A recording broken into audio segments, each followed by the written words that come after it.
से ज़्यादा हश किया जाता है। जो भी इस टॉपिक के बारे में बात करता है उसको कह दिया जाता है कि इस तरह की बातें नहीं करो या किसी और को ना बताना, और अगर बताया तो तुम्हारी बदनामी होगी। ये स्टोरी जब आप लोगों को सुनाने जा रही हूँ, ये स्टोरी मुझे 2 साल से पता है, बट मैंने कभी इसके बारे में बात इसीलिए नहीं की क्योंकि मुझे शायद इस तरह लगा कि कोई गलत बात है, इसके बारे में बात नहीं करनी चाहिए। बट कल जो ये इंसिडेंट हुआ है गंगाराम हॉस्पिटल का, जिन लोगों को नहीं पता कि क्या हुआ है, ये है कि एक छोटी सी बच्ची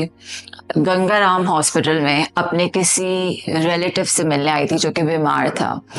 एंड वो एडमिटेड थे। तो बाहर आप लोगों ने देखा होगा जो गवर्नमेंट हॉस्पिटल्स होते हैं उसमें जो भी रिलेटिव्स आते हैं उनके लिए जगह तो होती नहीं है, तो वो बाहर ही कॉरिडोर वगैरह में सो जाते हैं।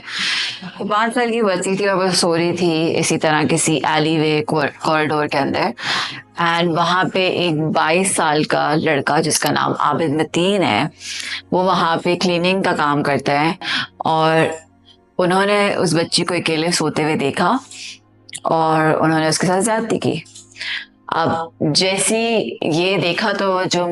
मदर थी उनकी बच्ची की, उन्होंने शोर मचाया जिसकी वजह से डॉक्टर्स आ गए, पैरामेडिकल स्टाफ आ गए, नर्सेज आ गए, और उन्होंने इसके ऊपर प्रोटेस्ट किया और कहा कि इस लड़के को FIR इसके अगेंस्ट सख्त करनी चाहिए। होना क्या था जो कि हर दफ़ा होता है, जो मैंने खुद भी इतनी दफ़ा एक्सपीरियंस किया, कि थोड़ी देर बाद अम्मा ने फौरन स्टेटमेंट बदल ली और कहा कि मुझे तो करवाना ही नहीं है इसके आगे।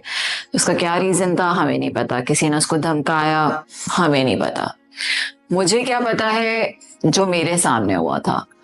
और जो मेरे सामने हुआ था वो उस बच्ची की स्टोरी है जो कि कभी सोशल मीडिया या कहीं पे भी किसी को नहीं पता,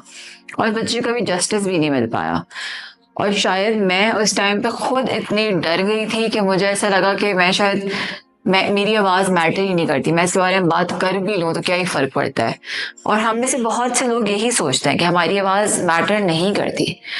पर रिसेंटली जो कुछ इंडिया में हुआ उसको देख के मुझे थोड़ी सी हिम्मत मिली कि वो पूरी कौम साथ खड़ी हो गई उस डॉक्टर के लिए जिसका रेप हुआ था हॉस्पिटल के अंदर, और उन्होंने जस्टिस मांगा। उन्होंने